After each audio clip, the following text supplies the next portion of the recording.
What is going on, Pats Nation? It's Patriots Global back here with another video, and of course, I am coming at you with another New England Patriots training camp recap.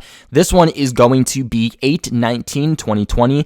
Of course, that is August 19th of 2020. I believe this is day 7 of New England Patriots training camp. Of course, if you would like to see the other recaps that I did for Patriots training camp, which I highly recommend, you guys, you really want to see how these players are developing.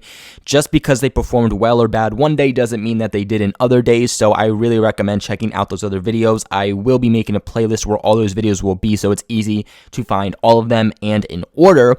But without further ado, let's get this going. So, straight off the bat, a couple of things to know is that the Patriots were back in shells today. So the pads, everything came off. So a slightly more easier day. I wouldn't expect that to last too long. I expect those pads to go back on with another day or two. But Belichick said that he was really happy with the progress that the team made the last 2 days. So it makes sense that he was okay with the shells coming, or I should say the shells going back on for a day. Now, the quarterbacks had side sessions today with James White, Damian Harris, Julian Edelman, Mohamed Sanu, and Devin Asiasi, kind of been on those one-on-ones and trying to get some, chemistry popping off before the start of the regular season. And today, there was a lot more emphasis on the passing game than there has been within the past few days. As we all know, yesterday was a lot more based off of the New England Patriots running game as it was the day before. So a lot of emphasis today on the quarterbacks throwing. Now, speaking of quarterbacks, of course, like always, as you know, this is the position we're going to start with first. So the highlight of today was on a fake jet sweep with Cam Newton and Gunnar Olszewski, where Cam kept the ball and took off for a good gain. Personally, I do really like that we keep hearing Gunnar Olszewski's name being involved. It seems like he's making a good amount of progress. It's going to be tough for him to make that final roster still. He's making good progress, but is it enough to make the final roster? We are just going to have to see. Now, today was a pretty bad day for all the quarterbacks. They were all pretty inconsistent. To begin, Newton missed Asiasi and Dalton Keene. Stidham missed Sanu, and Hoyer missed Devin Ross twice. Got better as the session rolled along, though, but still overall pretty inconsistent. So overall, Newton went 8 for 16 today, so he only completed about half of his throws for 2 interceptions. Stidham went 12 for 19, also with 2 interceptions, and Hoyer went 11 for 19. So, Hoyer again kind of looking the best out of everyone for a second straight day, which is, pretty shocking, obviously. Moving on to the running backs, of course, news that is not surprising whatsoever. Sony Michel and Lamar Miller were not there. They are still on the PUP list. Hopefully, that can get removed at some point and some point soon with the start of the regular season being right around the bend. And I think for both of these guys at this point, it's a race to which guy can get off first, because I think which guy gets off first and can get back to practice is going to be telling on who's going to get more reps, who's going to be more so that starter. If it's Sony Michel, maybe Michel gets it first. If it's Lamar Miller, then maybe things aren't really looking too good here for Sony. So that's something to monitor also. As for UDFA running back J.J. Taylor, he made a nice diving grab on a ball from Stidham. Terez Hall was the man in coverage. Moving on to the wide receivers. Now, N'Keal Harry and Jeff Thomas were not there. Nothing new for Jeff Thomas. N'Keal Harry, something that is a little bit more of a question mark. Don't know why he wasn't there, but I'm sure he'll be back, if not tomorrow, then the following day. After being limited yesterday, Julian Edelman looked to be a full participant. So, again, doesn't look like he had anything to do with injuries. Just seemed like with all he's doing, with how good he's looking, Belichick kind of wanted to preserve him, give him a day off that he well deserved. As for Will Hastings, he was also a limited participant again. Don't know what that's about, if he got injured or what. Julian Edelman had a drop on a Cam Newton pass. Damiere Byrd hauled in a deep touchdown pass from Stidham. He beat Jason McCourty in coverage.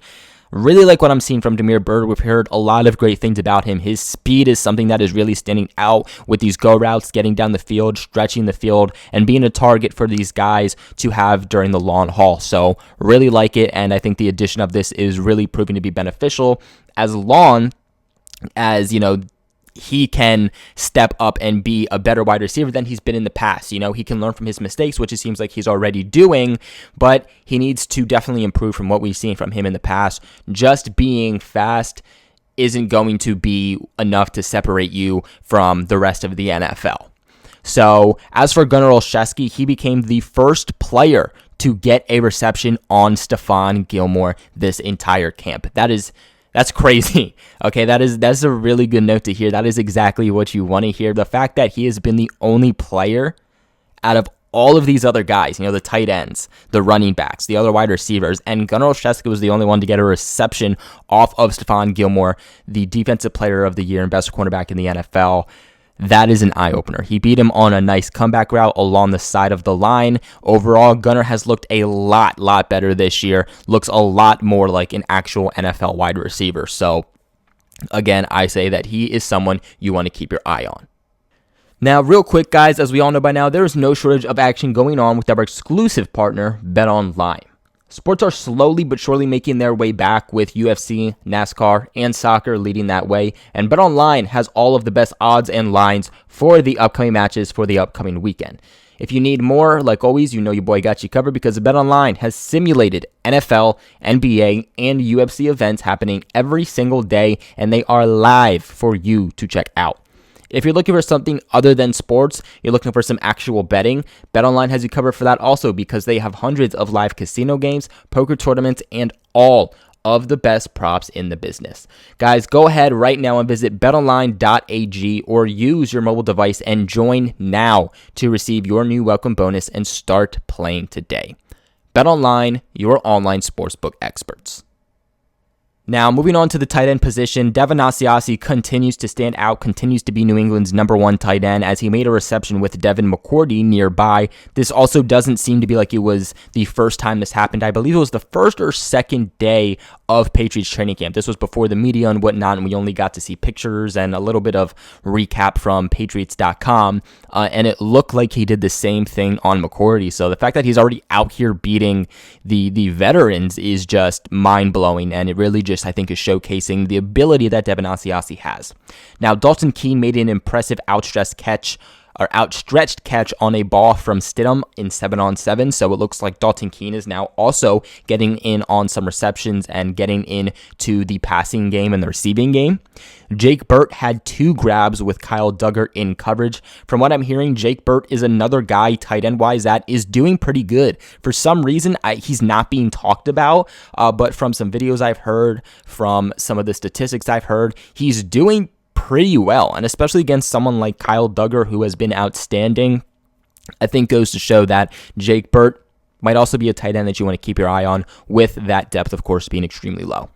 Offensive linemen, nothing to be said about that. Defensive linemen, it seems like nothing is ever said about defensive linemen, which to me is very concerning, and it goes back to the same thing that I've been saying. The New England Patriots, they got to do something with this defensive line. They got to add a DT, and they got to add someone who's going to make an actual difference. Bo Allen and Tashawn Bower, again, we're not there.